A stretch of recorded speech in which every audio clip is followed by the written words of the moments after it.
parce que c'est pas moi qui vais me taper toutes les office hours pour répondre à toutes les questions. Non, il y a des entrepreneurs qui sont très contents de donner 1 heure par-ci, 1 heure par-là et de rendre à la communauté ce qu'ils ont déjà reçu de la communauté. Cet outil et ce pouvoir, vous avez besoin de l'inclure de façon progressive, comme toujours, en testant, et vous avez surtout besoin de prendre par la main. Ça ne sert à rien de réfléchir à ça si vous n'avez pas généré des leads, si vous n'avez pas automatisé, si vous n'avez pas standardisé. Pour pouvoir faire ça correctement, il faut l'avoir fait déjà soi-même.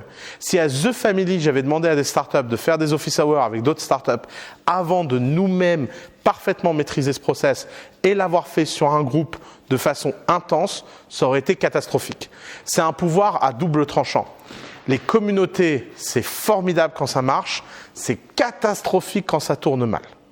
Donc retenez les 3 règles pour pouvoir déléguer à vos clients. Règle numéro 1, il faut leur mâcher le travail et leur donner un process qu'ils peuvent suivre. Règle numéro 2, c'est pas parce qu'ils travaillent pour vous qu'ils deviennent votre maître. Vous devez absolument les garder sous contrôle et les empêcher à sortir du territoire. Si vous êtes par exemple une communauté en ligne, vous devez avoir des règles très précises sur comment les gens doivent se comporter. Si vous demandez à quelqu'un de vous référencer, vous devez lui apprendre à vous référencer des clients dont vous avez besoin. Et c'est pas parce qu'il vous a référencé quelqu'un que vous allez forcément le prendre. Vous devez fixer des limites claires. Et la 3e chose, il faut remercier et être grateful pour les gens qui font ça pour vous et leur donner le sentiment qu'ils sont importants, leur donner la reconnaissance qu'ils méritent. Faites des fêtes, faites des événements, envoyez des petits messages, faites une petite carte personnalisée. Quand quelqu'un sort vraiment du lot et fait beaucoup pour votre boîte, donnez-lui l'envie et la reconnaissance de le faire encore plus et aux autres de vouloir acquérir ce point-là. J'espère que cet épisode vous a plu et que vous avez maintenant envie de transformer tous vos clients en collaborateurs.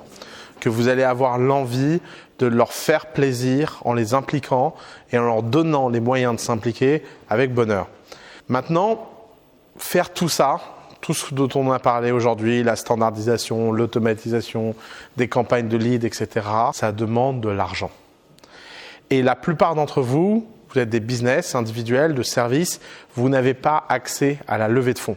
Oubliez, les levées de fonds, c'est pour les startups hyper scalables, c'est une toute petite minorité. C'est pas quelque chose, on ne peut pas lever des fonds quand on est un avocat. On ne peut pas lever des fonds quand on est comptable. On ne peut pas lever des fonds quand on est graphiste.